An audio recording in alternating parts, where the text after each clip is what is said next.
Have you ever felt stuck, like you should be doing something else, but you are not? I've been there too, and today we are going to talk about why that happens and how to fix it. Anxiety is often painted as a mysterious force that grips us out of nowhere.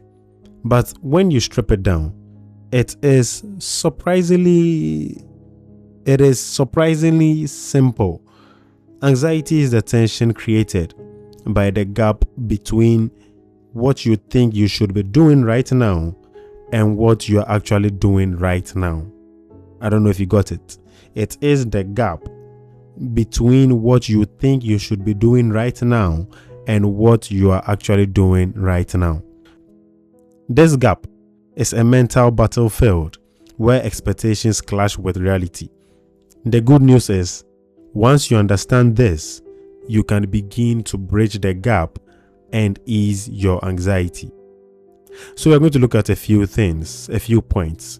Point number 1, the burden of expectations. Expectations are the fuel behind anxiety. They can come from society, your workplace, family, or even yourself.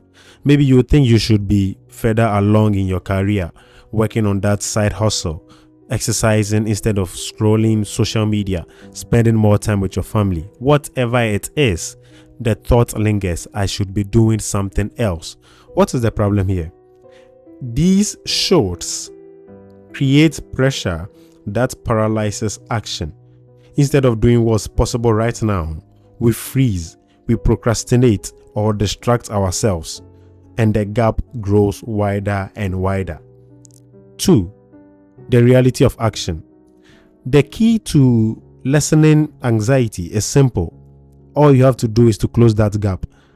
This doesn't mean doing everything perfectly. It means doing something aligned with what you value. If you think you should be working on a project, but you find yourself watching a series, pause and ask, what's one small action I can take toward what I should be doing?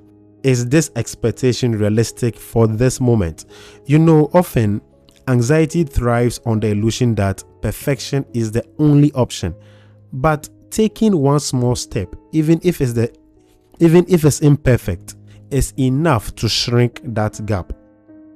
3, challenge the shoulds. Not every should is valid. Some are born from comparison or unrealistic standards. Reflect on these questions. Is this expectation mine, or am I borrowing it from someone else? Does this align with my goals, values, and capacity right now? Sometimes closing the gap isn't about doing more. It is about letting go of unnecessary shoulds. If the expectation doesn't serve your growth or well-being, it is okay to release it. 4, be present with what you are doing.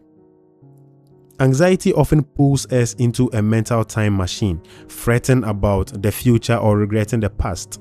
The more you stay present, the less power anxiety has. When you are doing something, commit fully to it. If you've decided to rest, do so without guilt. Whenever I'm resting, I feel this burden on me, like I'm supposed to be doing something, but then I'm not doing that thing. And at once, my rest becomes bad. I can't sleep, I can't rest, I can't relax. I'm always in an anxious state, thinking about what to do next. So if you're working on a task, focus entirely on it. Your presence silences the voice that says you should be somewhere else, you should be doing something else. Are we getting the point? 5, practice grace. The journey to closing the gap isn't linear. Some days you take massive strides. Other days, you feel stuck. The goal isn't perfection, it is progress. Remember, anxiety is a signal, not a sentence. It is your mind's way of saying something needs attention. Instead of ignoring it, face it with grace and curiosity.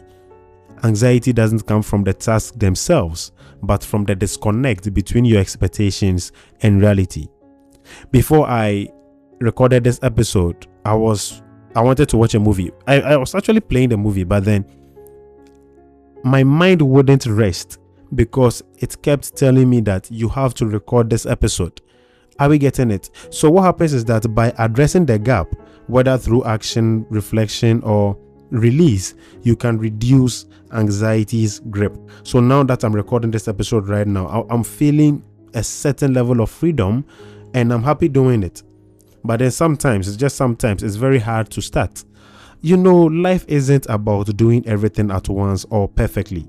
It's about aligning your actions with what truly matters to you in this moment. When you learn to close the gap, you don't just reduce anxiety, you step into a life of intentionality and peace. So, what's one small step you can take today to close that gap?